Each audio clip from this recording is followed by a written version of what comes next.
በማህሌት ምክንያት እንግዲህ ብሩክና መድብል ተጣሉ።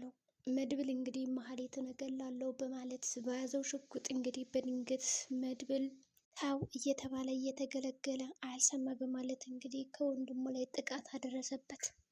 ማህሌት እንግዲህ ወንድምና ወንድማማቾችን አፋጀጃቸው።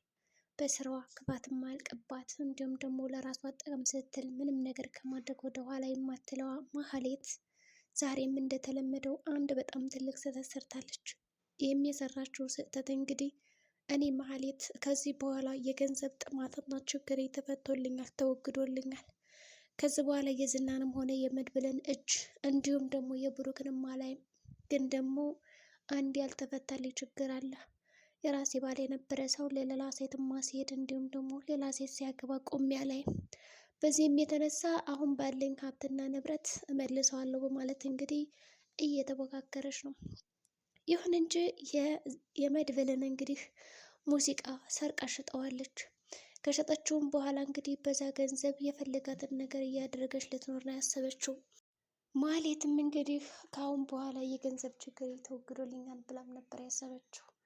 እንግዲህ የመድብልን ሙዚቃ ሽጣ ያንን ሁሉ ገንዘብ ካገኘችም በኋላ ወደ ኤፍራታ መመለስ ፈልጋ ነበር። ኤፍራታ ግን እንዳገባችና ልጅም እንዳላት እንደወለደች ከአሁን በኋላ ለካ አንቺ ነበርሽ ገቢዬን ስትዘግብኝ ነበር፣ ወንዶችን ራሱ እንዳላገባ ስትከለክያቸው የነበርሽ አንቺ በውበትሽ እያማለልሻቸው ስለነበረ ነው። ከአሁን በኋላ ግን በእርግጠኝነት ወደዚች ቤት ተመልሰሽ ድርሽ እንድትይ አላደርግሽም። ብትመለሽ ራሱ ያገባሁትን ባሌን እንደምታፋችኝ እርግጠኛ ነኝ።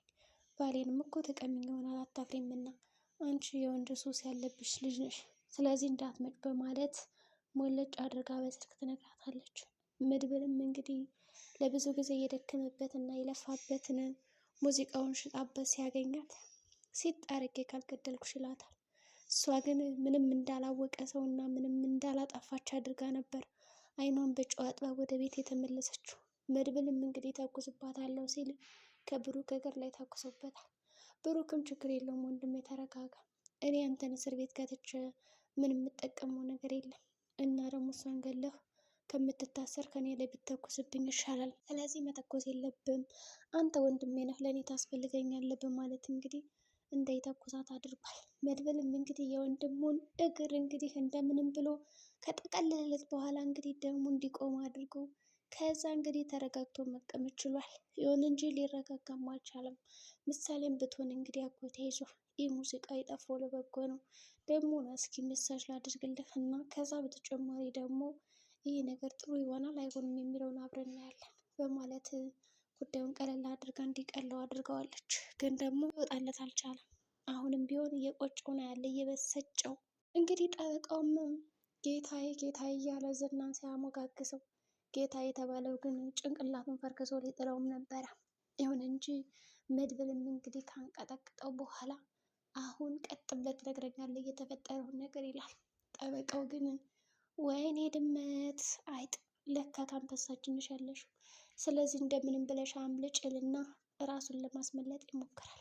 ከመለጠም በኋላ እንግዲህ ምንም ነገር አላደረግኳትም፣ ያው በስራ ምክንያት አልተግባባንም፣ ከዛ ተገናኘን፣ ከዛ ተለያየን በማለት እንግዲህ ወሸካክቱ ውሸቱን እንግዲህ ነግሮ እንዲለቀው አድርጓል ማለት ነው። ግን ዝና በዚች በቀላሉ ነገር ልፈታ አልችልም፣ ምክንያቱም ከአሁን በፊት ያደረጋትን ነገር የት እንዳለች እና የት እንዳሉ ካጣራልኝ በኋላ እሷ እውነቱን ስትነግረኝ ያኔ ምን እንደማደርግ ታውቃለህ ይለዋል።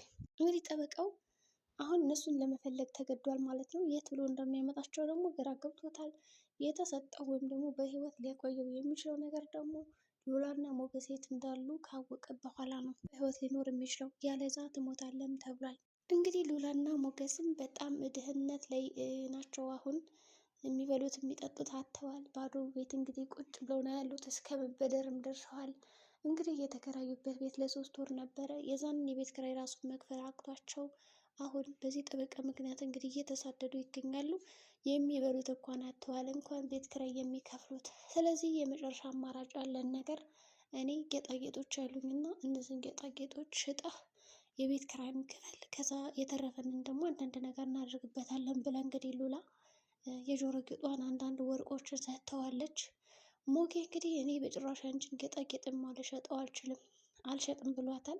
እሷ ደግሞ እኛ መጀመሪያ ደህና ከሆን በኋላ ሌላ ትገዛልኛለህ፣ ይህ ቀን ያልፋል አይዞህ በማለት እንግዲህ እያበረታችውም ነበር።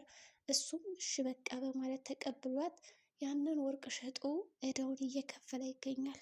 ግን ደግሞ እንደ አጋጣሚ የሆነና ወርቅ ቤት ከሄደ በኋላ እንግዲህ ዝና የሰጣት ጌጣጌጥና የገዛላት ነገር ስለነበረ ከሱቁ እንግዲህ ሄዶ ያ የሉላ እንደሆነ አውቋል። ስለዚህ አሁን የመጨረሻ አማራጩ ብሎ ያሰበው እንግዲህ ማን እንደሸጥለት ያንን ወርቅ ከየት አካባቢ እንደገዙት ወርቅ ቤቶችን ሄዶ ማጣራት ነው ያለበት። እንግዲህ መርዞም ልክ እንደ በግ እየተጎተተ ይገኛል ለኤፍራታ። ኤፍራታ የምትፈልገውን ነገር ታስገዛዋለች። ኤፍራታ ደግሞ ከአሁን ምንም ነገር ሳላደርግለት ይህን ሁሉ ነገር ካረገልኝ ፍቅረኛውን ወይም ደግሞ ካገባሁትማ ብዙ ነገር ያደርግልኛል ብላ የምታስበው መርዞ ኤፍራታ ለጥቅም ብቻ እንደሆነ እንደምትፈልገው ገብቶታል። ግን ደግሞ እሷ ራሱ ለጽድቅ አይደለም እኮ የፈለከኝ አንተም ቢሆን ፈልገኝ ነው፣ ስለዚህ ይህን ነገር አድርግልኝ ትለዋለች። እሱም እሺ በማለት እምቢ ሳይል ሁሉን ነገር ያደርግላታል። ዝናም እንግዲህ ለጠበቃውና ለትህትና አንድ ሀሳብ ሰጥቷቸዋል። የጠበቃው የነ ሉላን መጨረስ ነው። የትህትና ደግሞ እኔ በፍቅር ያማልዬ ከዚህ ወጥመድ ውስጥ እወጣለሁ ብላ ያሰበችው ግን ደግሞ አልተሳካላትም። በመጀመሪያ እኔ ሉላን ሳላገኝ የሆነ ስሜት ነበረኝ፣ አሁን ግን ለአንቺ ያለኝ ነገር ሞቷል። ስለዚህ ወዳለው ምናምን ልትኝ እንዳትሞክሪ፣ ካለዛ ሴት ጣረገን የቀረሽ ቀናቶች እንግዲህ 1 ሳምንት ነው ይላታል። እንግዲህ አጅሪት ትህትና አሁንም ቢሆን ሌላ አማራጭ አለ እያለች እየፈለገች ነው። አማራጩ እንግዲህ እሱ ወንድሟ እንደሆነና በልጅነት የጠፋው ወንድሟ በኃይሉ እንደሆነ ትነግረዋለች። ዝና ይህን ነገር ሊያምን አልቻለም። እባክሽ እኔ አንቺ ወንድም አይደለውም ይላታል። በእርግጥም እንግዲህ ዝና ወንድም አይደለም። ካሌብ ሞሴሳ እንግዲህ በልጅነቱ የጠፋው ያ ወንበዴ የሆነው እንግዲህ የትህትና ወንድም ነው። ካሌብ ሞሴሳ ግን የሚያሳዝነው ነገር ያችን ትሁትን ወይም ደግሞ ትህትና የምትባለው እህቱ እንደሆነች አላወቀም። እህቱ እንደሆነች ሲያውቅ ግን ምን ሊያደርግ ይችላል? አሁን እንደዚህ አስሮ እያሰቃያት ይገኛል የገዛ እህቱን። ግን ደግሞ አለማወቅ ነው፣ አይፈረድበትም።